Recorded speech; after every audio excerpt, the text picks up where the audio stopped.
انتہائی معزز حاضرین جمعہ، بزرگوں،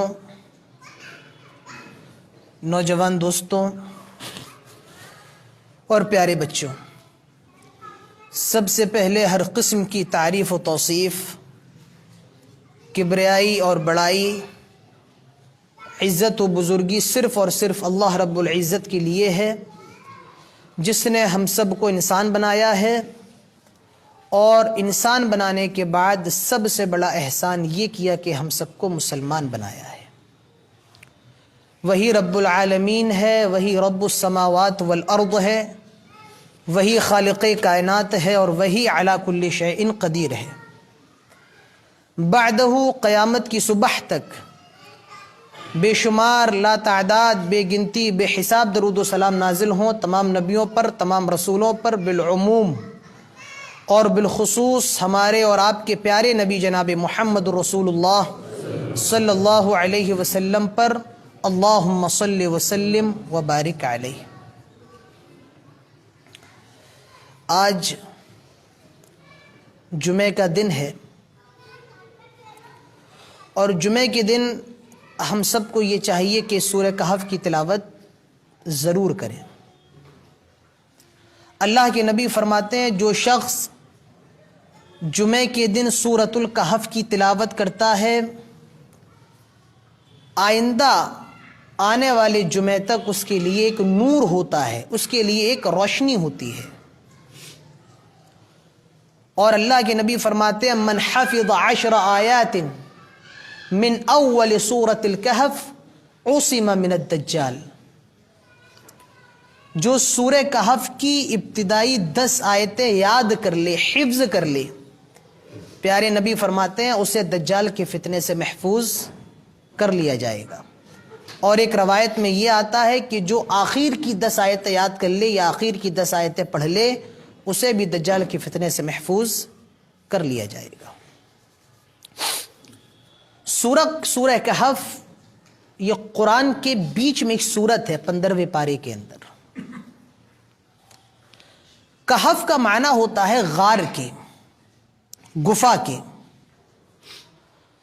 چند نوجوان تھے، انہوں نے غار میں جا کر کے پناہ لے لی تھی، ایک گفا کے اندر جا کر کے پناہ لے لی تھی، جنہیں اصحاب کہف کہا جاتا ہے، اور اسی کی مناسبت سے اس سورت کا نام سورۃ الکہف ہے۔ آج کے خطبے کا جو موضوع ہے وہ یہی ہے، اصحاب کہف کا واقعہ اور اس سے ہمیں اور آپ کو کیا سبق ملتا ہے۔ اصحاب کہف یہ کتنے تھے؟ یہ کس ملک میں تھے؟ کس شہر میں تھے؟ یہ کس دور میں تھے؟ کس زمانے میں تھے؟ ان کی زبان کیا تھی؟ ان کا حقیقی مذہب کیا تھا؟ اس بارے میں قرآن و حدیث خاموش ہے۔ اصحاب کہف کا جو واقعہ ہے، سورۃ الکہف کی آیت نمبر 9 سے شروع ہوتا ہے اور 26 پر ختم ہو جاتا ہے۔ 18 آیتوں میں اللہ تعالیٰ نے ان کے قصے کو بیان کیا ہے۔ قرآن میں صرف اتنا ہے کہ یہ ایمان لے کر کے آ گئے، پھر غار کے اندر چلے گئے اور اللہ تعالیٰ نے انہیں سلا دیا، پھر کئی سالوں کے بعد ان کا راز لوگوں پر آیا ہوا، بہرکاف۔ لیکن یہ کس جگہ تھے، کس شہر میں تھے، یہ کس ملک میں تھے، ان کی زبان کیا تھی، ان کا حقیقی مذہب کیا تھا، یہ قرآن کے اندر موجود نہیں ہے۔ اس سے ایک نقطہ یہ معلوم چلا کہ قرآن یہ ناول کی کتاب نہیں ہے، قرآن افسانے کی کتاب نہیں ہے۔ قرآن ضرورت سے زیادہ بات نہیں کرتی ہے، جتنی کام کی چیزیں ہیں قرآن کے اندر صرف وہی چیزیں ذکر ہیں۔ تو ان کا واقعہ بڑے مختصر انداز میں قرآن مجید کے اندر آیا ہے۔ اور واقعہ کیوں آیا ہے؟ مکے کے لوگوں نے مدینے کے یہودی اور عیسائیوں کے اصرار پر 3 سوال کیے تھے۔ مکے کے لوگوں نے اللہ کے نبی سے 3 سوال پوچھے تھے۔ ایک سوال یہ پوچھا تھا کہ آپ روح کے بارے میں بتائیے، روح کیا ہے۔ دوسرا سوال یہ تھا کہ آپ ذوالقرنین کے بارے میں بتائیے، وہ ذوالقرنین کون تھے۔ اور تیسرا سوال یہ تھا کہ اصحاب کہف کے بارے میں ہمیں آپ بتائیے کہ اصحاب کہف کون تھے. تو ان تینوں سوالوں کا جواب اللہ تعالیٰ نے اس سورت کے اندر دیا ہے، ذوالقرنین کے تعلق سے اور اصحاب کہف کے تعلق سے. تو اصحاب کہف یہ چند نوجوان تھے. اب اللہ تعالیٰ اس قصے کو بیان کر رہا ہے. سورہ کہف کی آیت نمبر 9 کو دیکھیے. ام حسبت ان اصحاب الکہف والرقیم کانوا من آیاتنا عجبا. کیا لوگوں نے یہ گمان کر رکھا ہے، کیا لوگوں نے یہ خیال کر رکھا ہے، کیا لوگ یہ سوچ رہے ہیں ہم نے چند نوجوانوں کو کئی سال تک یہ غار میں سلا دیا اور پھر ان کو بیدار کر دیا، کیا یہ اللہ تعالیٰ کی کوئی عجیب نشانی ہے؟ کانوا من آیاتنا عجبا، کہ یہ کوئی اللہ کی عجیب نشانی ہے، کوئی بہت تعجب کی نشانی ہے؟ نہیں نہیں، یہ تو اللہ ایک قصہ بیان کر رہا ہے. اس جیسی کتنی چیزیں ایسی ہیں کہ تم تعجب کرو گے. یہ تو ایک چیز ہے، اس جیسی کتنے ایسے معاملات ہیں کہ تمہارے ہوش فاختہ ہو جائیں گے. ام حسبت ان اصحاب الکہف والرقیم کانوا من آیاتنا عجبا. کیا لوگوں نے یہ گمان کر رکھا ہے، کیا لوگوں نے یہ سوچ رکھا ہے کہ یہ جو اصحاب کہف کا واقعہ ہے ہماری تعجب والی نشانیوں میں سے ایک نشانی ہے؟ تو یہ اصحاب کہف کا واقعہ شروع ہو رہا ہے. ام حسبت ان اصحاب الکہف والرقیم کانوا من آیاتنا عجبا اذ اوى الفتية الى الكهف فقالوا ربنا آتنا من لدنك رحمة وهيئ لنا من امرنا رشدا. یہ چند نوجوان تھے اور یہ نوجوان ایک ایسی حکومت میں رہتے تھے جہاں شرک ہوتا تھا، جہاں غیر اللہ کے نام پر غیر اللہ کو پکارا جاتا تھا، اللہ کے علاوہ دوسروں سے مشکل کشائی حاجت روائی کروائی جاتی تھی. یہ نوجوان توحید کو سمجھ گئے، یہ نوجوان اللہ تعالیٰ کی وحدانیت کو سمجھ گئے. یہ نوجوان اللہ تعالیٰ کی توحید کو سمجھنے کے بعد کیا کرتے ہیں؟ اذ اوى الفتية الى الكهف فقالوا ربنا آتنا من لدنك رحمة وهيئ لنا من امرنا رشدا. یہ اس ملک کو چھوڑ کر کے غار میں چلے جاتے ہیں، اس ملک کو چھوڑ کر کے غار میں پناہ لے لیتے ہیں. اور قرآن کہتا ہے اذ اوى الفتية، وہ نوجوان تھے. نوجوان کہنے کا کیا مطلب ہے؟ نوجوان تھے، بوڑھے تھے، اس سے تو کوئی مطلب نہیں ہے، کوئی فرق نہیں پڑتا ہے. اللہ تعالیٰ اتنا کہہ دیتا کہ وہ چند لوگ تھے اور غار میں چلے گئے، لیکن نہیں، یہاں نوجوانوں کا لفظ لا کر اللہ تعالیٰ یہ بتانا چاہ رہا ہے کہ جو ایک جوانی کا جو وقت ہوتا ہے انسان کی زندگی میں، یہ بہت موج مستی کا وقت ہوتا ہے، یہ بہت امنگوں کا دور ہوتا ہے، یہ بہت لذتوں کا اور مستی کا دور ہوتا ہے. لیکن اس دور میں جو نوجوان اللہ تعالیٰ کی عبادت میں لگ جائے، اللہ کے لیے اپنا سب کچھ قربان کر دے، آہا پھر اس نوجوان کا کیا کہنا.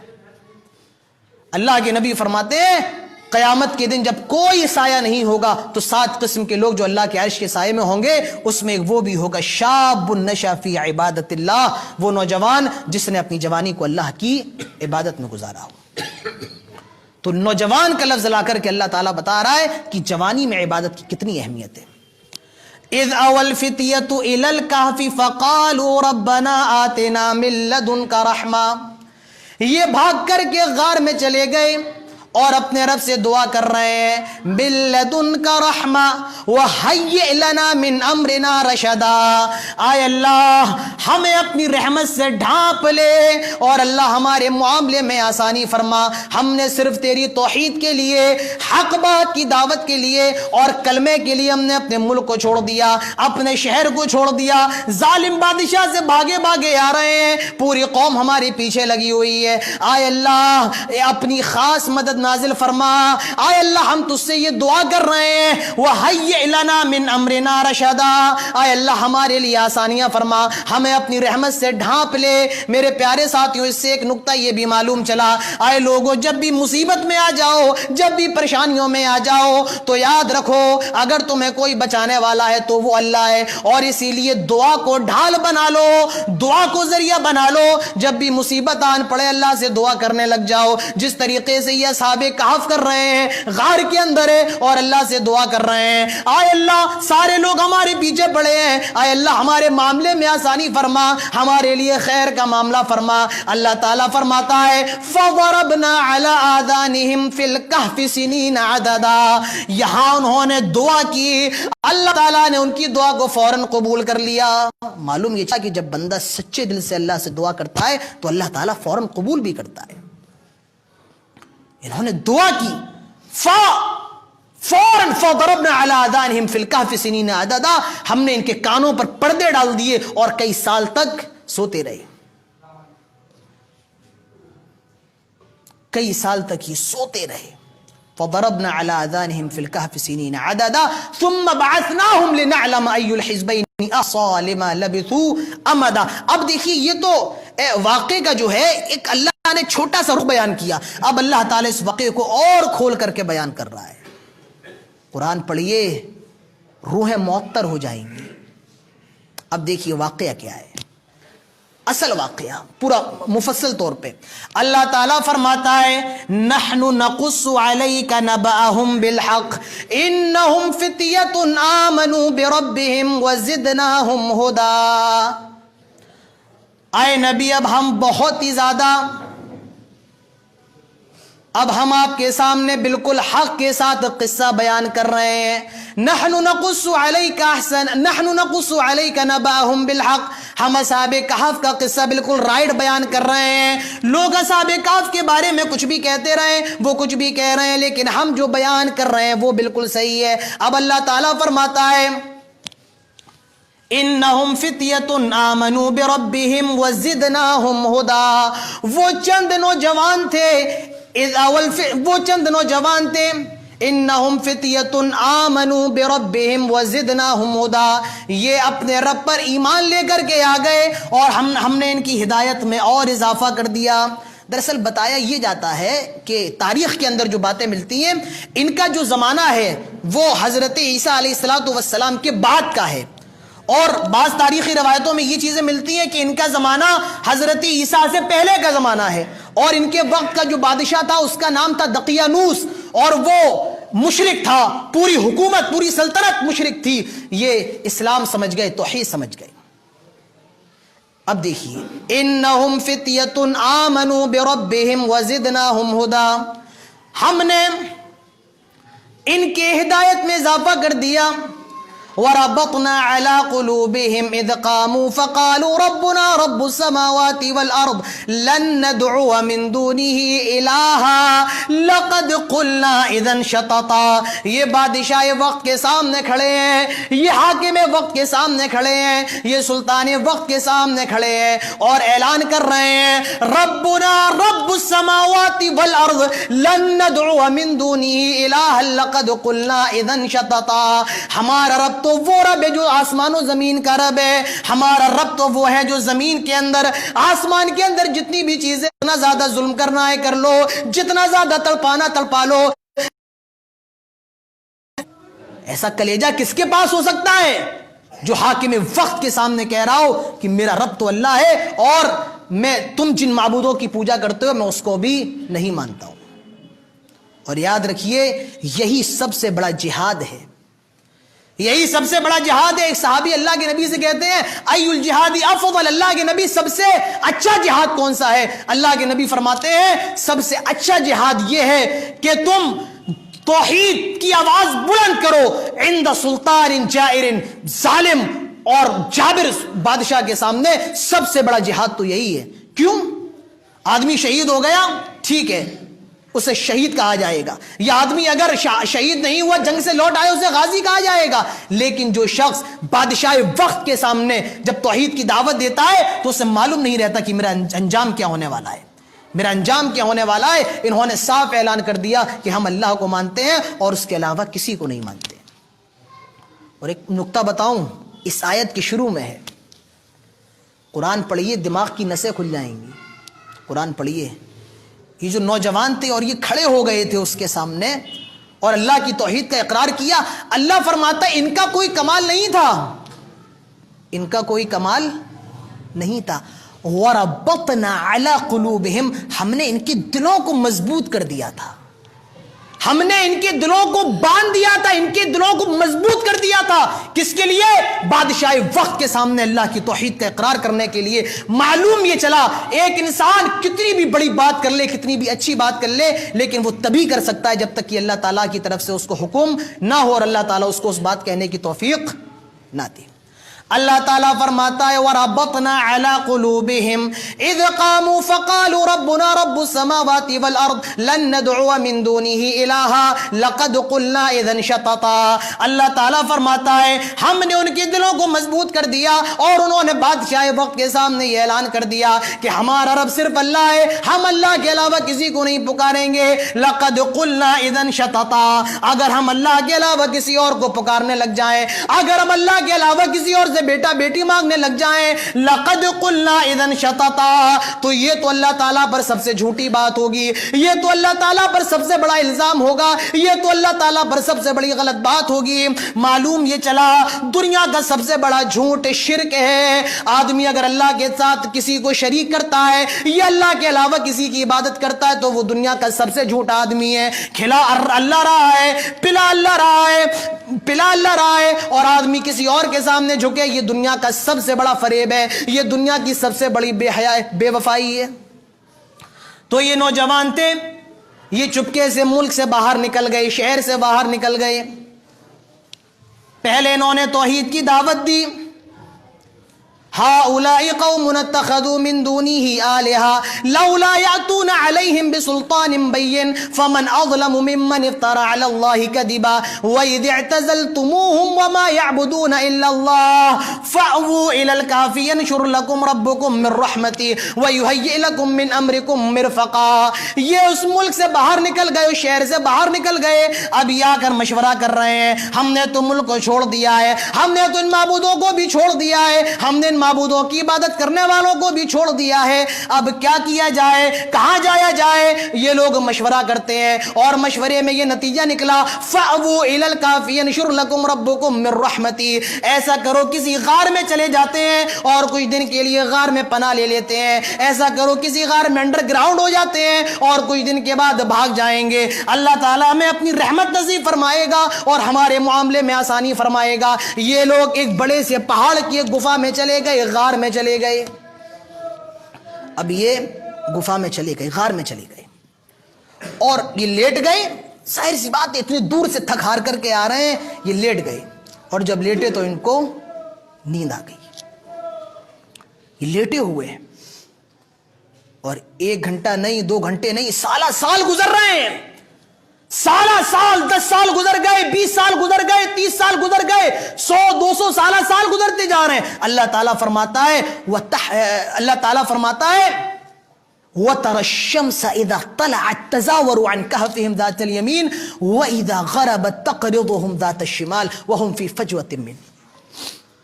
قرآن پڑھو دماغ کی نسیں کھل جائیں. اللہ فرماتا ہے یہ گفا میں لیٹے ہوئے ہیں, یہ غار میں لیٹے ہوئے, لیکن کترا کر کے نکل جاتا ہے, یعنی سورج کی روشنی ان پہ نہیں پڑتی ہے. سورج نکل رہا ہے دائیں سے اور غروب ہو جا رہا ہے, روشنی ان پر نہیں پڑ رہی ہے. الٹی جگہ پر ہو نہیں, یہ بہت کشادہ جگہ پر ہے غار کے اندر, لیکن روشنی نہیں پڑ رہی ہے. وَهُمْ فِي فَجْوَةٍ مِّن ذَلِكَ مِنْ آيَاتِ اللَّهِ مَن يَهْدِ اللَّهُ فَهُوَ الْمُهْتَدِ وَمَن يُضْلِلْ فَلَن تَجِدَ لَهُ وَلِيًّا مُرْشِدًا. یہ تو اللہ کی نشانیاں ہیں, وہ جسے چاہے ہدایت دے اور جسے چاہے ذلیل کر دے. اب یہ غار کے اندر لیٹے ہوئے ہیں, سورج کی روشنی نہیں پڑ رہی ہے. اب دیکھو قرآن کتنی عجیب بات کر رہا ہے, وَتَحْسَبُهُمْ أَيْقَاظًا وَهُمْ رُقُودٌ. جب تم غار میں یہ تو جاگ رہے ہیں, ان کی آنکھیں کھلی ہوئی ہیں اور یہ سو رہے ہیں. یہ بھی اللہ کا کرنا ہے, وہ آنکھیں کھول کر کے بھی سلا سکتا ہے. کتنی باتیں ہوں. وَتَحْسَبُهُمْ أَيْقَاظًا, تم دیکھو گے تمہیں لگے گا کہ یہ جاگ رہے ہیں, وَهُمْ رُقُودٌ, در حقیقت تو وہ سو رہے ہیں. اور آگے اللہ تعالیٰ فرماتا ہے وَتَحْسَبُهُمْ أَيْقَاظًا وَهُمْ رُقُودٌ وَنُقَلِّبُهُمْ ذَاتَ الْيَمِينِ وَذَاتَ الشِّمَالِ وَكَلْبُهُمْ بَاسِطٌ ذِرَاعَيْهِ بِالْوَصِيدِ، اور یہ وہاں پر کروٹیں بھی لے رہے ہیں، 100 سال تک کروٹیں بھی لے رہے ہیں، اور کیا ان کا کتا اپنے دونوں ہاتھوں کو پھیلا کر کے ان کی گفا کے باہر بیٹھا ہوا ہے، وہ چوکیداری کر رہا ہے، ان کی گفا کے باہر بیٹھا ہوا ہے۔ لَوِ اطَّلَعْتَ عَلَيْهِمْ لَوَلَّيْتَ مِنْهُمْ فِرَارًا وَلَمُلِئْتَ مِنْهُمْ رُعْبًا، اگر تم اس غار میں جھانکنے کی کوشش بھی کرو گے، اگر اس غار میں دیکھنے کی کوشش بھی کرو گے، تو اندر کا معاملہ اتنا خطرناک ہے، اندر کا معاملہ اتنا زیادہ ڈراؤنا ہے، اندر کا معاملہ اتنا زیادہ ہیبتناک ہے کہ تم وہاں سے بھاگ جاؤ گے۔ اندر کا معاملہ اتنا خطرناک ہے کہ تم فرار ہو جاؤ گے۔ جو معاملہ چل رہا ہے، اندر سو رہے ہیں، باہر کتا بیٹھا ہوا ہے، اتنا خطرناک یہ منظر ہے کہ تم دیکھ نہیں سکو گے، بھاگ جاؤ گے۔ وَلَمُلِئْتَ مِنْهُمْ رُعْبًا وَكَذَلِكَ بَعَثْنَاهُمْ لِيَتَسَاءَلُوا بَيْنَهُمْ قَالَ قَائِلٌ مِّنْهُمْ كَمْ لَبِثْتُمْ، جب سال گزر گئے، اور جانتے ہو کتنے سال؟ 309 سال گزر گئے۔ اللہ تعالیٰ نے ان کو 309 سال اس غار میں سلایا ہے، 309 سال گزر گئے۔ اب جب یہ 309 سال کے بعد اٹھتے ہیں، وَكَذَلِكَ بَعَثْنَاهُمْ لِيَتَسَاءَلُوا بَيْنَهُمْ قَالَ قَائِلٌ مِّنْهُمْ كَمْ لَبِثْتُمْ، اب یہ جب اٹھے تو ایک دوسرے سے سوال کر رہے ہیں، کم لبثتم، کتنا سوئے، کتنا دیر سوئے؟ قَالُوا لَبِثْنَا يَوْمًا أَوْ بَعْضَ يَوْمٍ، 3-4 گھنٹے سوئے یا کچھ نہیں تو پورا دن سو لیے، اس سے تو زیادہ نہیں سوئے۔ قالوا ربكم اعلم بما لبثتم، اچھا ٹھیک ہے، اللہ کو معلوم ہے کتنا سوئے، رہنے دو، یہ کوئی اتنا بڑا مسئلہ نہیں ہے۔ اب دیکھیے آگے کیا ہوتا ہے۔ فَابْعَثُوا أَحَدَكُمْ بِوَرِقِكُمْ هَذِهِ إِلَى الْمَدِينَةِ فَلْيَنظُرْ أَيُّهَا أَزْكَىٰ طَعَامًا فَلْيَأْتِكُمْ بِرِزْقٍ مِّنْهُ وَلْيَتَلَطَّفْ وَلَا يُشْعِرَنَّ بِكُمْ أَحَدًا، یہ لوگ ایک سونے کا سکہ دیتے ایک شخص کو، ایک ان نوجوانوں میں جو ایک ساتھ میں تھا، اور کہا ایسا کرو، مارکیٹ جاؤ، بازار جاؤ، بھوک لگ رہی ہے، کچھ کھانے کے لیے لے کر کے آؤ، کچھ کھانے کے لیے لے کر کے آؤ۔ فَلْيَنظُرْ أَيُّهَا أَزْكَىٰ طَعَامًا، اور یہ دیکھ لینا کہ وہ کھانا پاک ہونا چاہیے۔ کھانے کے معاملے میں بھی اتنے احتیاط ہے، کھانا بھی دیکھنا پاک ہو، ایسا نہ ہو کسی اور جانور کا جو حرام ہے وہ کھانا لے کر کے آ جاؤ، نہیں، پاک کھانا لے کر کے آنا۔ معلوم یہ چلا کہ جب آدمی صحیح معنی میں مومن ہوتا ہے تو اس کا کھانا بھی حلال کا ہو جاتا ہے، اور وہ حلال کھانے کے لیے فکر مند بھی ہوتا ہے۔ آج ہمارا اور آپ کا ایمان اللہ پہ اتنا کمزور ہے، حرام کھا رہے ہیں، حرام پی رہے ہیں، حرام پہن رہے ہیں، حرام استعمال کر رہے ہیں، اس کی وجہ کیا ہے؟ آج اللہ پر ایمان کمزور ہو گیا ہے۔ اس نے سکہ دیا، کہا شہر میں دیکھنا کہ کہاں پر کھانا جو ہے پاک مل رہا ہے، اور ایک بات یاد رکھنا، وَلْيَتَلَطَّفْ، بڑے حساب سے جانا، بہت ہوشیاری سے جانا کہ کوئی تمہارے چال چلن سے تم کو پہچان نہ لے کہ تم وہی ہو۔ وَلَا يُشْعِرَنَّ بِكُمْ أَحَدًا، اور کوئی تمہارے بارے میں سمجھ نہ جائے کہ تم تو بھاگ۔ انہیں کیا معلوم تھا کہ ہم 309 سال کے بعد آ رہے ہیں؟ معلوم یہ چلا کہ جب مسلمان کوئی کام کرے تو اس سے پہلے ایک پلاننگ ہونا چاہیے۔ ہم اور آپ مسلمان بہت جذباتی ہوتے ہیں، کوئی مسئلہ ہوا نکل آئے چیخنے چلانے، نہیں، یہ آیت اس بات کا سبق دے رہی ہے کہ مسلمانوں جب کوئی کام کرو تو اس سے پہلے پلاننگ کر لیا کرو۔ بہر کہف میرے پیارے ساتھیوں، اب وقت مجھے اس کے آگے اجازت نہیں دیتا ہے کہ میں اور کچھ کہوں، آگے کی باتیں ہیں، ممکن ہے انشاءاللہ وہ اگلے خطبے میں آپ کے سامنے رکھوں گا اگر اللہ تعالیٰ نے توفیق دی۔ اللہ تعالیٰ ہم سب کو کہنے سننے کے ساتھ تمام باتوں پر عمل کرنے کی توفیق عطا فرمائے۔ الہ العالمین ہم سب کو اصحاب کہف کے واقعے سے عبرت اور نصیحت حاصل کرنے کی توفیق عطا فرمائے۔ الہ العالمین ہمارے نوجوانوں کو اصحاب کہف کی طرح بننے کی توفیق عطا فرمائے۔ الہ العالمین جہاں کہیں مسلمان پریشان ہیں تو ان کی پریشانیوں کو دور فرما، جو مریض ہیں ان کو شفائے کامل اور عاجل عطا فرما۔ اے اللہ جب تک ہم زندہ رہیں توحید پر، اسلام پر، اور جب خاتمہ ہو تو ایمان پر۔ اقول قولی هذا واستغفر الله لي ولكم ولسائر المسلمين والحمد لله رب العالمين وما علينا الا البلاغ واخر دعوانا ان الحمد لله رب العالمين۔